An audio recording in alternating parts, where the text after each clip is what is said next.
Welcome back to the 49ers Gold Mine. I'm Jeff Ellis. And I'm Steven Miranda for Tuesday, December 13th, 2011. Sunday's game serves as an important reminder to take every game and treat it as if it were your last. Yeah, I don't want to go there. We're going to go there. We're going to have an injury report from 49 Centennial Boulevard. And we are going to look ahead to what is probably the biggest Monday Night Football game in the century of the San Francisco 49ers. And Facebook friend Ken has a very important question about the Niners quarterback situation. You can follow us on Facebook as well.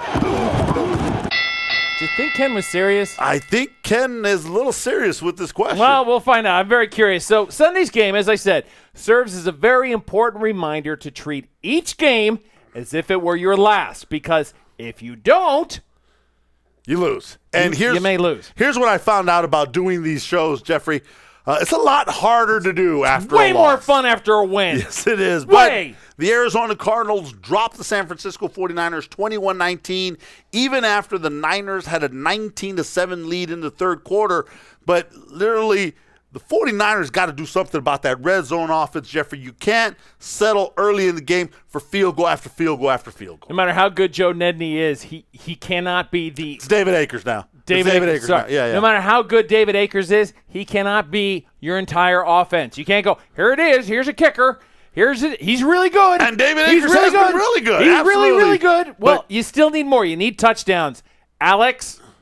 You got to punch it in the end zone. And, Jeffrey, something about the team that maybe they're thinking, hey, we're 10-2. We're feeling Steven, pretty good. I totally believe that. We got the, lowly Arizona Cardinals, and the next thing you know, you got a very comfortable 19-7 lead, right? You're winning by 12 points, and then all of a sudden it's like, oh, these guys. Wait, these are the guys that just beat up on the Cowboys a week ago, and they're doing that to us. Oh, my God. Exactly. Yeah, and they're going to do it to somebody else because this is exactly what's going on with Denver right now. People aren't taking them seriously enough as a team, and if you don't, you lose.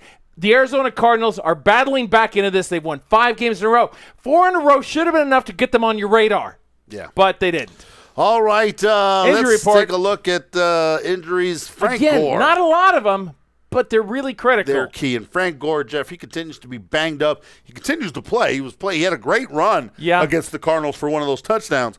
They're limiting his carries to about 20 a game. They're letting Anthony Dixon and Kendall Hunter handle the rest of the work because, frankly, just like any power back at this time of year, Steven, bumps and bruises aplenty. Yeah, Frank Gore needs a little bit of rest. Monday Night Football's coming up against the Steelers. We'll get to that in a moment. But Frank Gore needs to be ready, when? For the playoffs. Yep. And I think that's one of the key things that the San Francisco 49ers, they need to remind themselves they're still fighting for second place. Get those, get the injuries kind of squared away, but you got to keep winning to stay in that number 2 seed. The number of teams that had 10 wins or more going into last week, was 2. The number of teams with 10 wins or more after last week, 5. 5. It is more than double. It's more than doubling, and it's just going to keep growing, guys. You got to get this in your mind that you're being pursued quickly, especially those pesky New Orleans Saints. Right. They want Better that news spot. for linebacker Patrick Willis, who sat out this Saturday's game against the Arizona Cardinals. He is going to be listed as questionable for this game against the Pittsburgh Steelers on Monday Night Football, Jeff. Strained hamstring. Because it's a Monday Night Football game, no regular practice, right? Correct. They're not practicing today. Tomorrow they'll look at film. They'll get back on the field on Thursday and start installing the game plan for them. Left tackle Joe Staley suffered an apparent concussion on the first play of Sunday's game, and he's going to have to be evaluated. We'll know a lot more about him on Thursday as well. He'll have to pass all of the league tests, concussion protocols, to make sure that he can get back on the unless he's a Cleveland Brown, Steven. Ouch. All right. Finally, Jeffrey, look back or a look forward to Monday Night Football. We're going to be there, right? I'm going to be there. Are we going to be there? Are you going to be there? I'm going to be there as well. Are you going to be there?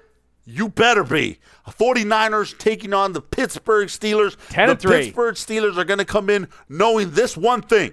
If we win this game, we're in the playoffs. That's what the Pittsburgh Steelers are going to be playing for. Well, now, they're going to have to do it without this guy. Yeah. Mr. Guns. That's right, James Harrison. B.A. James Harrison. Why aren't you playing? Because apparently you laugh at the commissioner when he suspends you. Yeah, he did, actually. James Harrison came out, and his response to being suspended and fined over $200,000, LOL. Really, I James? wish I was at a point where I could lose Enough FU money? $250,000 and be like, it's just $250. LOL. I would like to be in a position where I don't care about my teammates enough that I never actually want to be in that position. Don't.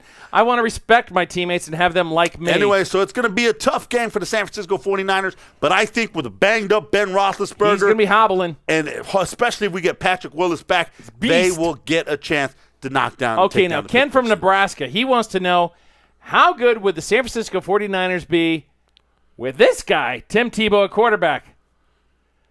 I like what you got. It's an interesting question. It is very interesting, but you know what? I'm going to say not as good. Me too. I'm going to say not as good. I think that what Alex Smith is doing right now, yeah, they're struggling in the red zone right now, but he has brought a confidence level to that offense that we have not seen from Alex Smith and the San Francisco 49ers in quite some time.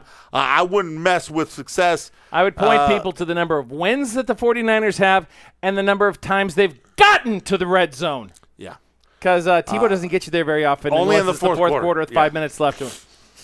That's all we got. We're good. We're good. We are so good with Alex Smith. Trust me. I don't think we want Tim Tebow wearing 49er gold and red. That's right, Jeffrey. So one last thing. Yeah. If you're not doing so already, follow us on Twitter and Facebook, NFL R&R on Twitter, and NFL Rants and Raves on Facebook. Get all our daily 49er posts. I'm Stephen Miranda. I'm Jeff Ellis. Thanks for listening. 49ers Gold Mine. We're out.